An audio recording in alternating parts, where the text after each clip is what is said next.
Hey guys, this is Mobile Gamer, and today I will help you guys choose the best laptop for university. So, there are certain things that you need to keep in mind when buying a laptop for your university. Um, First and foremost is your usage scenario.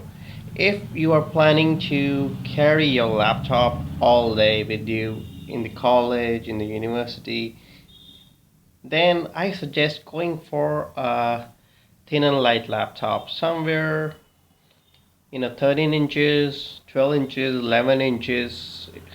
13 inch I think is the best these days. Some of the manufacturers, uh, especially the models that I have listed in the link description, in the description below, those manufacturers have been able to cram 13-inch display into 11-inch laptop. So this is actually 11-inch laptop, and some manufacturers like Dell and Lenovo, they have been able to capture, uh, just stuff in a 13-inch display in an 11-inch one. So it is of the same size as this one, but the screen. Let me show you what they have done. Here you see that the screen, it has pretty big bezels. In those laptops, the bezels are very less, so the screen is like till here, and till here. So they have been able to squeeze in a bigger display, which is nice. So stay with the ultra portable laptops. If you are a university student and you're an engineering student as well, so in that case you need a bigger laptop because you will be spending a lot of time working continuously for a long duration in front of the screen. So I suggest going for a 15-inch laptop in that case. Those will be a little bit heavy. So the next thing you need to ask yourself is how many ports you need. So if you're in a market for a thin and light laptop, you will be getting around 2 ports here and maybe one more port here, one more USB port here. In this case, I got only two USB ports on the right side and none on the left side. And on the left side, I got an HDMI and a micro SD card slot. And this worked really nice for me when I was in the university because uh, it has really good battery life. This one, Lenovo IdeaPad 100S, really nice battery life, like 7 to 8 hours on a single charge if you use it carefully, and it's fanless. It packs enough power. The only thing I needed to do in the college was note taking and web browsing. So those were my needs and working on the office documents. So if you're not going to do anything CPU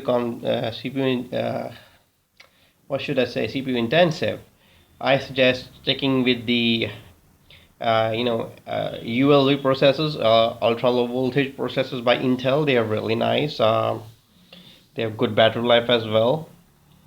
All those laptops are there in the link description given below. But if you are an engineering student, then you need to go for a quad core i7 processor.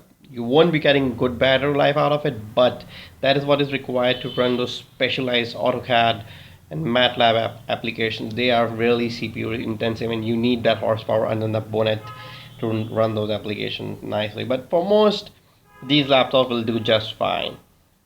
And third thing you need to check is the keyboard.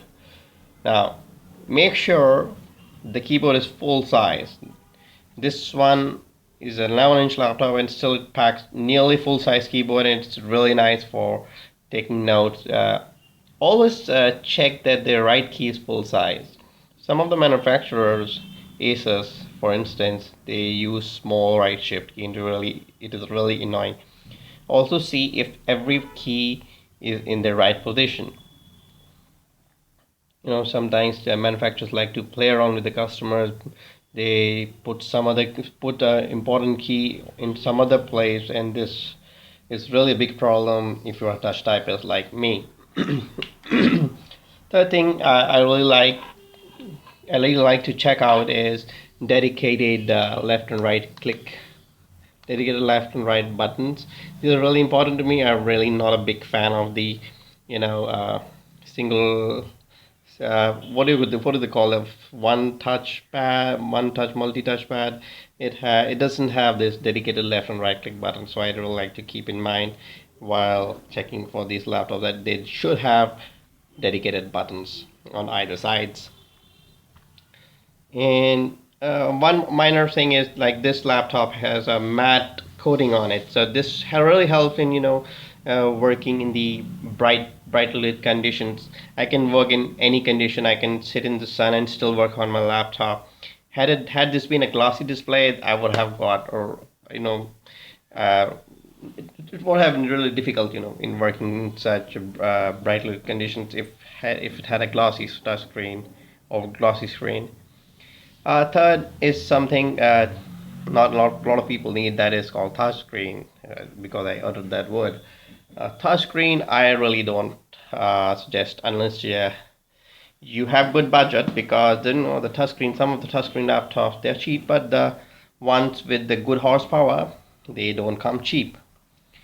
But if you can afford them, why not? Because Windows 10 really works nicely with the touchscreen now, and I prefer using them over iPads and all, because you don't have any application issues on them. Any of your Windows 32 app will run just fine on your Windows 10 tablet. So there you go. Keep those things in mind, and if you don't want to keep those things in mind, just buy any laptop given in the description below, and you'll be fine. Till then, bye bye. And if you like this video, if this video was some way helpful to you, give it a thumbs up. Thank you.